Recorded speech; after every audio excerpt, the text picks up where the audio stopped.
I've had people get over delusions. I've had people, I'll tell you a fun story about a guy on Skid Row. I love teaching on Skid Row because people weren't on medications. But he would always say he had a spaceship. So I gave him an exercise. I says, okay, Joe, you, to your best of your ability, demonstrate to us that you have a spaceship and make us believe it. Okay. And so he went through this whole thing, of how he had a spaceship, and people would ask him questions. Well, where do you keep it? Where is it parked? And during that exercise, he said, well, maybe I don't have a spaceship.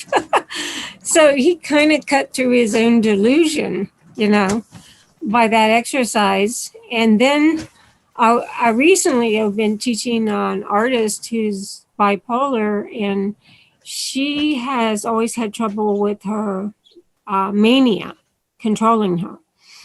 And we did, a lot of exercises that dealt with depression and laughter and putting it in the body, taking it out of the mind and putting it into the body.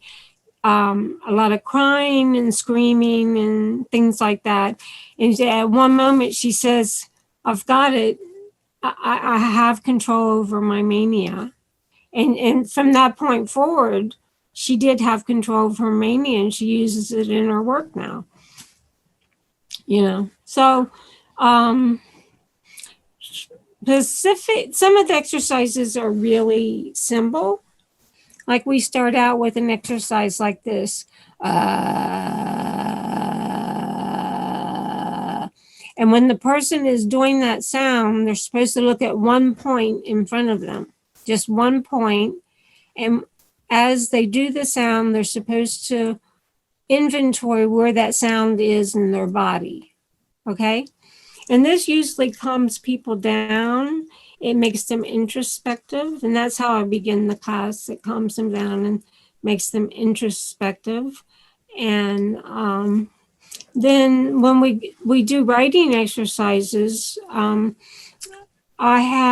don't know if you're going to show my artwork, but I gave you a slide of a page from my book that has a chart that is a word salad, but I call it schizophrenic thinking, And it's a chart I use to teach writing, where you use multiple subjects, multiple time periods. You can include your delusions, hallucinations, and I have a pattern I ask them to write in.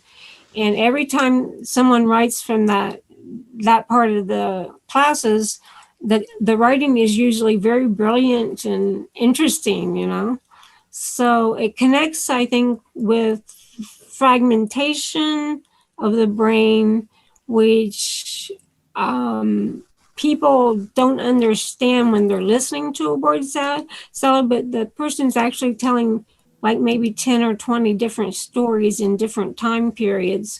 And it's hard to understand unless you listen to them for like 4 or 5 hours. And then you begin to understand the stories they're telling. And I know that because I was in the DMV once near a schizophrenic, and it took 2 hours, to get through the line. And I listened to him talk in a word salad that whole time. And that's how I came to know that. I think that you have provided space for people to share their stories and to listen really carefully is so important, and not always what happens in institutional settings or in some of the mental health programs. But I think that there's such a great, when someone can be heard and be seen and you can start to put that together, it's so important to make those connections, to put those pieces together for people. That's really extraordinary. Yeah, the groups I've had, which was Operation Hammer on Skid Row and Cracked Eggs, which I'm doing now with the County of San Bernardino, I'm collaborating with them on putting these exercises out and training people, and then going back another time in training those same people who are successful at the classes how to teach the classes. So they have agency. They have agency in their own creative expression and the way they show up and what they can share. And when they're heard, that gives you so much confidence, right? And so Yeah. it empowers you to know that you're okay. And I think that often that doesn't happen. Yeah. Well, also when I teach, I created exercises that go around the symptoms of each illness, like schizophrenia, bipolar. And so I give the exercise to the person who has that disorder. And what it does is it helps them to understand how they're thinking.